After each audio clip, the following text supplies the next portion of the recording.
Good afternoon, everybody. So I had previously had a video on how to clean your chicken eggs while leaving the natural barrier intact. Well, let's be honest, it super sucked. But if you haven't seen it, good, don't watch it. It sucks. So eggs have a natural protective barrier on them that, if left intact, will allow you to store your eggs outside of the refrigerator for about 3 months or so. Some people prefer to completely wash their eggs, and if that's you, that's totally cool, but you want to make sure you keep them refrigerated immediately. And even then, they'll last you 2 months or so in the refrigerator. However, I don't store all of my eggs because we have so many, I can't fit them in the refrigerator. So I prefer to store them outside of the refrigerator, and I'm going to show you how to properly clean your eggs off while leaving that natural barrier intact. Because if you're like me, you don't want dirty, nasty eggs while you're going to make breakfast in the morning, or you don't want to give nasty eggs to customers or family or friends. It'll really turn them off of homestead eggs.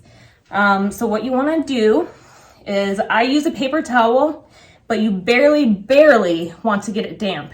And then you just want to gently wipe off any dirt or poop that might be on there.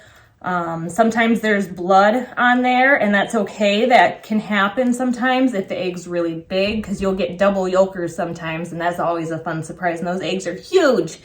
Or if they're new layers, that can happen sometime.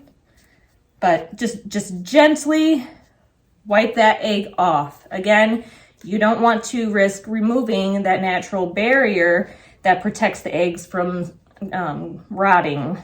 And I will tell you from personal experience, if you remove that natural barrier on accident, those eggs smell terrible and you won't want eggs for a long time. But that's all you do. Just gently wipe them and stick them in your egg carton. Now, you can purchase egg cartons on Amazon or at stores like Tractor Supply, but I'm cheap, so I prefer to have my family or friends store up egg cartons for me. If your chickens are just new layers or haven't started laying yet, have your family start stocking up on egg cartons for you. They're great and you can reuse them. When you go to store your eggs, you want to make sure that you are storing them in a cool, dark, dry place. And again, they'll last you about 3 months or so outside of the refrigerator if you leave that natural barrier intact. Also, after handling eggs or chickens, if you're petting your chickens, always make sure to completely wash your hands afterwards. And I sanitize the counter, I go through and I clean really well because I don't want to risk anybody getting sick. So keep that in mind. Have a good day, everybody.